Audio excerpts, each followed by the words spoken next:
बहुत ही खस्ता और मुंह में घुल जाने वाले शक्करपारे आज हम बनाएंगे, वो भी आटे से। और मैं आपको दूंगी इतने सारे टिप्स कि अगर आप इसे पहली बार भी बना रहे हैं तब भी ये बिल्कुल परफेक्ट बनेंगे। डो बनाने के लिए सबसे पहले एक बर्तन में हम डालेंगे आटा। यहाँ मैंने 500 ग्राम आटा लिया है। उसी के साथ हम इसमें डालेंगे सूजी और थोड़ा सा नमक। सूजी आपके शक्करपारों को एक खस्तापन देगी, तो आप इसे ज़रूर डालें। अब आप इन सबको अच्छे से मिक्स करें। मैं मिक्स ज़रूर करती हूँ, उसके बाद मैं वेट इंग्रेडिएंट्स घी और पानी डालती हूँ, क्योंकि कई बार अगर आप ये नहीं करते हैं तो सूजी एक तरफ रह जाती है और आटा एक तरफ। तो अब हम इसमें डालेंगे घी, और घी में इसे हमें अच्छे से आटे को रब करना है। ये बहुत इम्पॉर्टेंट स्टेप है शक्करपारे बनाते वक्त, क्योंकि इससे आपके शक्करपारे सॉफ्ट और खस्ता बनेंगे। तो अब हमें घी के साथ आटे को रब करेंगे तब तक, ताकि इसमें एक अच्छा सैंड टाइप स्ट्रक्चर फॉर्म हो। तो अब आप अपने हाथों का इस्तेमाल करें। आप देखें, इस तरह से आप आटे को मिलाएं। आप इस रेसिपी को कौन सी सिटी या कंट्री से देख रहे हैं, मुझे लिखकर ज़रूर बताएं। अब जब तक मैं ये आटा रब कर रही हूँ, आप देखिए इसका शुगर सिरप। तो एक पैन में हम डालेंगे पानी, उसी के साथ हम इसमें ऐड करेंगे चीनी। तो अभी हम इसे गैस पे पकाएंगे 2 से 3 मिनट, ताकि शुगर कम्प्लीटली डिज़ोल्व हो जाए। हमें इसकी 1 या 2 तार की चाशनी नहीं बनानी, सिर्फ इतना करना है ताकि चीनी हमारी अच्छे से पिघल जाए। तो यहाँ आप देखिए चीनी डिज़ोल्व हो गई है। गैस को हम कर देंगे बंद और इसको अब हम ठंडा होने देंगे। यहाँ अगर अब मैं आपको आटा दिखाऊं, ये अब बिल्कुल परफेक्ट है। आप अगर इसको अपने पाम्स के बीच में इस तरह से प्रेस करेंगे तो एक बॉल टाइप स्ट्रक्चर फॉर्म होगा। ये मतलब है कि घी हमने बराबर डाला है। अब हम इसमें डालेंगे शुगर सिरप और हम इसका एक मीडियम कंसिस्टेंसी का आटा गूंदेंगे। आप शुगर सिरप हमेशा धीरे धीरे करके डालें, क्योंकि सबके यहाँ आटे की कंसिस्टेंसी डिफरेंट होती है। अगर आपका आटा थोड़ा मोटा है तो पानी वो थोड़ा ज़्यादा सोक करेगा। तो आप इसी तरह से धीरे धीरे करके इसका आटा गूंदें। तो नमक पारे का जो आटा होता है वो थोड़ा फर्म होता है, बट शक्करपारे का थोड़ा मीडियम फर्म होता है। बहुत ज़्यादा हार्ड ये आटा नहीं होता। तो यहाँ अगर अब मैं आपको दिखाऊं, आप देखिए मैंने आटे को अच्छे से गूंद लिया है। इसकी कंसिस्टेंसी, जैसे मैंने आपको पहले कहा, मीडियम फर्म है। ये देखिए, ये अब बिल्कुल परफेक्ट है। इसको अब हम रेस्ट करने देंगे 30 मिनट्स तक। तो आधे घंटे बाद अगर अब आप देखें, ये आटा बिल्कुल परफेक्ट है। तो इसको मैं 3 हिस्सों में डिवाइड करूंगी। अगर आपको किसी पॉइंट पे लगता है कि आपका आटा थोड़ा हार्ड हो गया है, तो घबराएं नहीं, थोड़ा सा पानी का छींटा मारें और आटे को दोबारा नीड करें। तो यहाँ अब हम इसकी बनाएंगे 3 चपातीस। तो पहली लोई हमने ली है। आपको शक्करपारे बनाते वक्त एक बहुत इम्पॉर्टेंट चीज़ ध्यान रखनी है कि शक्करपारे की चपाती जब हम बेलते हैं वो मोटी होती है। तो उससे जो आपके शक्करपारे हैं उनमें लेयर्स आती है और उसी के साथ वो खस्ता बनते हैं। अगर आप शक्करपारों को बहुत पतला बेलेंगे तो उसमें लेयर्स नहीं आएंगी और वो कड़क बनेंगे। तो ये डिफरेंस है नमक पारे और शक्करपारे में। नमक पारे हमेशा पतले बेलते हैं और शक्करपारे मोटे। तो आप साइड्स को हटा दें। मैंने नमक पारे की रेसिपी भी लास्ट वीक शेयर की थी, उसका लिंक भी मैं डिस्क्रिप्शन बॉक्स में दूंगी, आप वो भी ज़रूर चेक करें। तो यहाँ अब मैं शक्करपारों के पीसेस काटूंगी छोटे छोटे। आप अपनी पसंद से छोटे या बड़े, जो भी आपको अच्छे लगते हैं आप कर सकते हैं। मैं जनरली छोटे पसंद करती हूँ। तो अब आप इस पॉइंट पे अपने चकले को हिलाएं, उससे आपको कट्स लगाने में आसानी होगी। यहाँ अगर मैं आपको थिकनेस दिखाऊं, आप देखें इतना मोटा ज़रूर रखें, इसको पतला नहीं करें। यहाँ शक्करपारों को फ्राई करने के लिए ऑयल को हमने किया है मीडियम से थोड़ा कम गरम। तो जब आप आटा डाल के देखेंगे इस तरह बबल्स तो आएंगे, बट जो आटा है वो इमिडिएटली ऊपर नहीं आएगा। तो ये जो टेम्परेचर है ये बिल्कुल परफेक्ट है। हमें इसके लिए ऑयल बहुत ज़्यादा गरम भी नहीं चाहिए। तो यहाँ जो सारे शक्करपारे मैंने प्रिपेयर किए हैं ये हम डालेंगे इसके अंदर धीरे धीरे। अगर आप इसको मीडियम से बहुत ज़्यादा हाई हीट पे फ्राई करेंगे या बहुत ज़्यादा गरम तेल में फ्राई करेंगे तो ये इनमें बाहर से तो रंग आ जाएगा बट अंदर से ये कच्चे रह जाएंगे। और अब यहाँ हम इसे फ्राई होने देंगे 1 मिनट तक। यहाँ स्पून को मैं कढ़ाई के बॉटम हिस्से पे लगा रही हूँ, शक्करपारों पे नहीं लगा रही। ये मैं इसलिए कर रही हूँ क्योंकि कई बार अगर आप इसको 1 मिनट तक ऐसे ही छोड़ देंगे तो शक्करपारे का जो नीचे का हिस्सा है उसका कलर थोड़ा डार्क हो सकता है। तो आप कढ़ाई को टच करें स्पून से और शक्करपारों में इसको नहीं टच करें। तो यहाँ अब आप देखें 1 मिनट में ही ये अब इनका कलर हल्का चेंज होने लगा है। इसको हमें थोड़े पेशेंस के साथ पकाना है। आप इसको बहुत हाई हीट पे या बहुत जल्दी नहीं कुक करें, वरना जैसे मैंने आपको पहले कहा ये अंदर से कच्चे रह जाएंगे। इसको टोटल बैच को पकाने में आपको 7 से 8 मिनट जाएंगे। तो इस तरह से आप स्पून की हेल्प से बीच बीच में स्टर करते रहें। आप देखें लेयर्स इसकी ऑलरेडी थोड़ी दिखनी चालू हो गई हैं। यहाँ अगर अब मैं आपको दिखाऊं, मैंने इन्हें फ्राई किया है 8 मिनट तक। इनमें बहुत बढ़िया कलर आया है। अगर आपको ये कलर थोड़ा डार्क लग रहा है वो इसलिए क्योंकि ये शक्करपारे हमने आटे से बनाए हैं और मैदे से नहीं। बहुत ही खस्ता और टेस्टी नमक पारे आज हम बनाएंगे आने वाले त्योहारों के लिए, और एक बार बनाकर आप इसे स्टोर कर सकते हैं पूरे 2 महीनों तक। सबसे पहले एक बोल में हम डालेंगे मैदा। यहाँ मैंने 250 ग्राम मैदा लिया है, आप चाहें तो आटा भी यूज़ कर सकते हैं। अब यहाँ मैंने ली है अजवाइन, इसको आप हाथ से थोड़ा क्रश करें, इससे खुशबू बहुत बढ़िया आएगी। अब हम इसमें डालेंगे ब्लैक पेपर पाउडर, उसी के साथ नमक। अब आप इन सबको पहले स्पून से मिक्स करें। मैं ये पसंद करती हूँ क्योंकि अगर कई बार आप पानी डाल देते हैं तो अजवाइन या नमक एक तरफ रह जाता है। अब हम इसमें डालेंगे ऑयल। ये मैंने 5 चम्मच ऑयल लिया है और इसको अब हम आटे के साथ अच्छे से रब करेंगे। ये बहुत इम्पॉर्टेंट स्टेप है, इसे मोअन बोलते हैं। इससे जो हमारे नमक पारे हैं वो बहुत ही खस्ता बनेंगे। तो आप देखें इसी तरह से आप अपनी फिंगर्स की हेल्प से ऑयल और आटे को रब करें।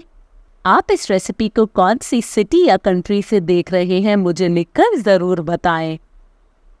तो यहाँ 1 मिनट रब करने के बाद आप देखिए इसका सैंड टाइप स्ट्रक्चर हो गया है, और अगर आप इसे हाथ में प्रेस कर रहे हैं तो ये बॉल फॉर्म हो रही है। ये टेक्सचर बिल्कुल परफेक्ट है। अब हमें इसका आटा गूंदना है। तो आटा जब भी आप नमक पारों के लिए गूंदें, आप ध्यान रखें थोड़ा थोड़ा पानी डाल के करें। हम नहीं चाहते आटा हमारा बहुत सॉफ्ट हो। अगर बहुत सॉफ्ट हो जाएगा तो आपके नमक पारे खस्ता नहीं बनेंगे और फ्राई करते वक्त ये ऑयल ज़्यादा अब्जॉर्ब कर सकते हैं। तो आप थोड़ा थोड़ा इसमें पानी डालें और आप आटा गूंद के रेडी करें। जो कंसिस्टेंसी होगी इस आटे की वो पूड़ी जैसी होगी, ना ज़्यादा सॉफ्ट और ना ही ज़्यादा हार्ड। तो आप देखें मैंने इसे 3 से 4 मिनट तक गूंद लिया है, और इसका जो टेक्सचर भी है अगर मैं आपको दिखाऊं ये फर्म है और ऐसा ही हमें चाहिए। और इसके बाद हम इसमें डालेंगे आधा चम्मच ऑयल। ऑयल डालने के बाद भी हम इसे थोड़ा गूंदेंगे, इससे जो आपका डो बनेगा वो बहुत ही अच्छा और सॉफ्ट बनेगा। तो यहाँ आप देखें मैंने इसे 1 मिनट और गूंद लिया है। अब हम इसे ढक के रखेंगे 25 से 30 मिनट। अब यहाँ आटे को मैंने रेस्ट कर लिया है। आप इसको 1 मिनट के लिए और अच्छे से गूंदें, और हम इसे डिवाइड करेंगे 3 हिस्सों में। ये मैं इसलिए करूँगी ताकि जब हम इसको बेलेंगे, इसकी चपाती बनाएंगे तो वो बहुत ही आसान होगी बनाने में। तो आप इस तरह से इसको 3 हिस्सों में काट के रेडी करें।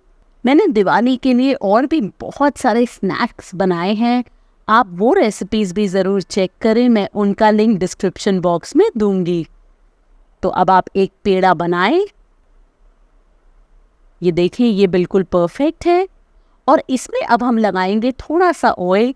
आप चाहे तो मैदा भी लगा सकते हैं, बट मैं ऑयल लगाना पसंद करती हूँ।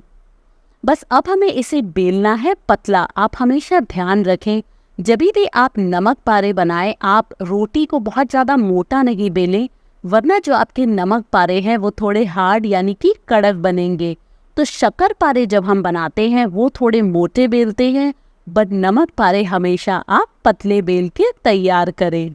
तो अगर आपके छोटे छोटे टिप्स का ध्यान रखेंगे तो आपके नमक पारे बहुत ही खस्ता बनेंगे।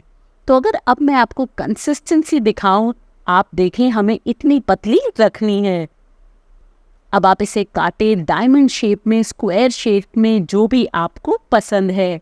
तो ये जो साइड्स हैं इसको आप निकाल दें और मैं मीडियम साइज के नमक पारे बना रही हूँ।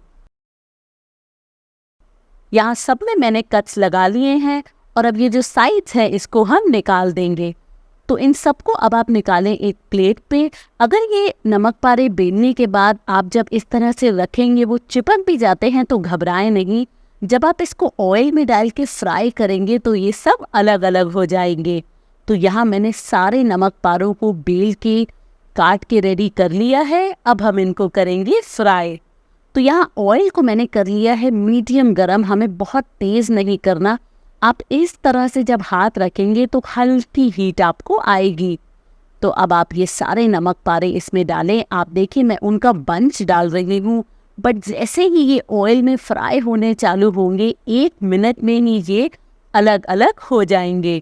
आप नमक पारों को फ्राई करते वक्त हमेशा ध्यान रखें मीडियम से लो हीट में कुक करें, बहुत हाई हीट में नहीं करें, वरना बाहर से तो इनका रंग आ जाएगा बट अंदर से ये कच्चे रह जाएंगे।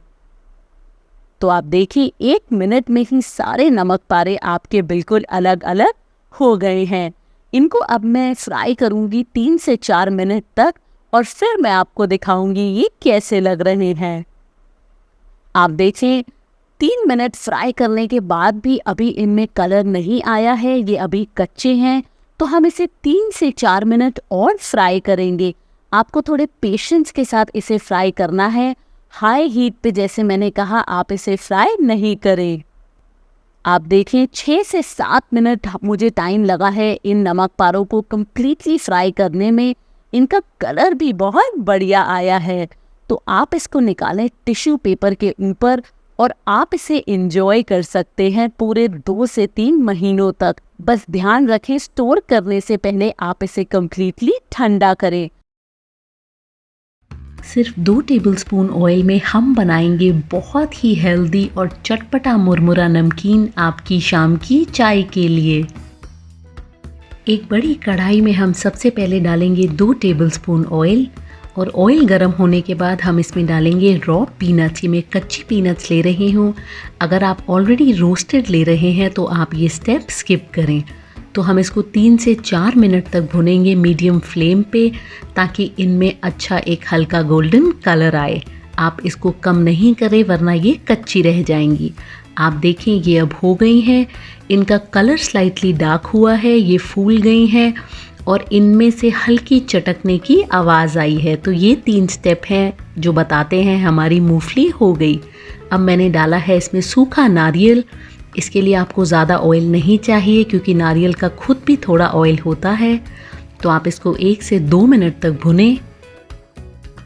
आप चाहें तो नारियल मूंगफली निकाल के भी कर सकते हैं, बट मेरी हमेशा कोशिश रहती है रेसिपीज़ को इजी बनाना, तो हम एक ही कढ़ाई में सब एक साथ बनाएंगे। तो आप देखिए ये अब परफेक्टली हो चुके हैं। अब इसको भी हम करेंगे थोड़ा सा साइड में और मैं इसमें डालूंगी कड़ी पत्ता। जी हाँ, आप इसको बिल्कुल भी स्किप नहीं करें, ये बहुत ही मज़ेदार फ्लेवर देगी आपके इस हेल्दी और डिलीशियस चिवड़े को। तो इन सबको आप अच्छे से मिक्स करें 1 मिनट के लिए। तो ये हमारे जो अब बेस है ये बनके तैयार हो गया है, बहुत ही मज़ेदार लग रहा है। अब हम इसमें डालेंगे रोस्टेड चना यानी कि भुने हुए चने और किशमिश। मुझे इस नमकीन में किशमिश का टेस्ट बहुत अच्छा लगता है, बहुत खट्टा मीठा स्वाद देता है, तो मैं ज़रूर सजेस्ट करूँगी आप इसे डालें। भुने हुए चने क्योंकि मैंने डाले हैं तो वो आखिर में डाले हैं, तो सिर्फ 1 मिनट में वो हो जाएंगे। ऑलरेडी वो कच्चे नहीं हैं, आप इनको स्किप अगेन नहीं करें क्योंकि चनों में बहुत हेल्दी न्यूट्रिएंट्स होते हैं जो आपकी बॉडी को स्ट्रॉन्ग रखेंगे। तो 1 मिनट तक हमने इसे भून लिया है। अब हम इसमें डालेंगे हल्दी powder, Kashmiri red chilli powder, भुने हुए जीरे का पाउडर और उसी के साथ अमचूर पाउडर। अब आप इस सबको अच्छे से मिलाएं और इसको अब हमें भुनना है 1 मिनट तक, ताकि जो हल्दी का कच्चापन है वो निकल जाए। मैंने और भी बहुत सारे हेल्दी नमकीन बनाए हैं सिर्फ 2 टेबलस्पून ऑयल में, उसका लिंक भी मैं डिस्क्रिप्शन बॉक्स में डालूंगी, आप ज़रूर चेक करें। आप चाहें तो इसमें अपनी पसंद के नट्स भी डाल सकते हैं, जो भी आपको या आपकी फैमिली में लोगों को पसंद है। तो अब ये हो चुके हैं। अब हम इसमें डालेंगे मुरमुरा और उसी के साथ सॉल्ट, और अब हम इसमें डालेंगे पिसी हुई चीनी।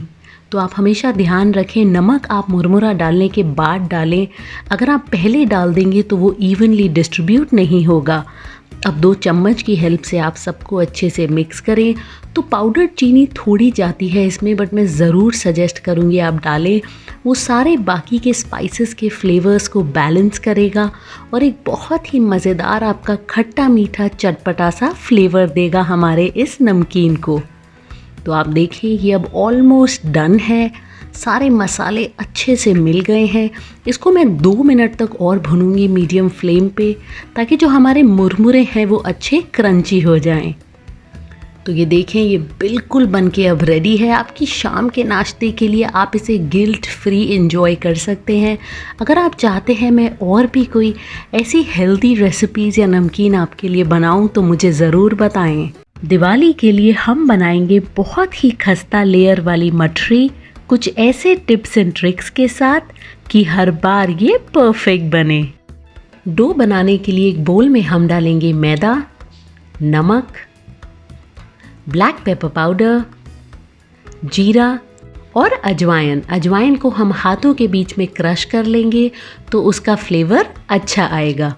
अब आप इस सबको अच्छे से मिक्स करें।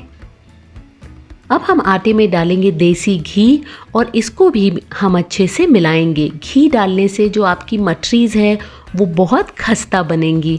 इसको हम मोअन बोलते हैं। तो जैसे जैसे आप मिलाते जाएंगे सैंड टाइप इसका स्ट्रक्चर होगा। आप ऐसे हाथों में पकड़ के देखें, ये बिल्कुल परफेक्ट है। अब आप इसमें डालें पानी। पानी हमेशा आप नमक पारे बनाएं या शक्कर पारे बनाएं, थोड़ा थोड़ा करके डालें, बिकॉज़ कई बार जो आटा होता है उसकी कंसिस्टेंसी बहुत जगह की अलग होती है।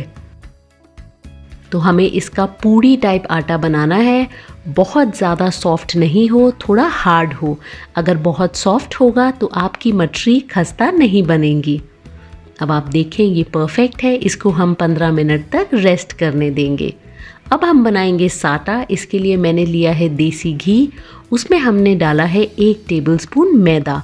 इसको हम लगाएंगे मठरी के बीच में। तो वो जो आप लेयर्स देखते हैं, जो परतें बनती हैं, वो इसकी वजह से होंगी। इसकी कंसिस्टेंसी मीडियम है। अब आप देखें 15 मिनट रेस्ट के बाद हम इसको डिवाइड करेंगे 2 हिस्सों में। अब हमें इसकी एक चपाती बनानी है। आप ध्यान रखें, सबसे बड़ा इम्पॉर्टेंट टिप है, इसको आप जितना पतला बेल सके आप बेलें। तो जितनी खस्ता आपकी मठरी होगी वो ये बेलने पे डिपेंड करेगा। आप देखें, मैं आपको दिखाऊंगी, मैंने इसे बहुत पतला बेला है। अब हम इसके ऊपर इवनली स्प्रेड करेंगे हमारा साटा। आप अपनी फिंगर्स की हेल्प से करें, बिकॉज वो सबसे इवनली होगा। अब हम इसको रोल करेंगे एक सिगार की शेप में। तो आप धीरे धीरे करके थोड़ा थोड़ा आटा लें और रोल करें। आप ट्राई करें बीच में एयर उसके नहीं हो, तो आप अंदर की तरफ उसको खींचते हुए ये पूरी चपाती को रोल करें। तो अब आप देखें ये ऑलमोस्ट हो गया है। इसको अब आप, अगर आपको कुछ एयर बबल्स अंदर लग रहे हैं, इस हिसाब से रोल दोबारा करें। मैं छोटी छोटी मठरीज़ बनाती हूँ, तो उस हिसाब से हम इसके छोटे पीसेस में कट करेंगे। आपको अगर बड़ी बनानी है आप थोड़ी बड़ी लें।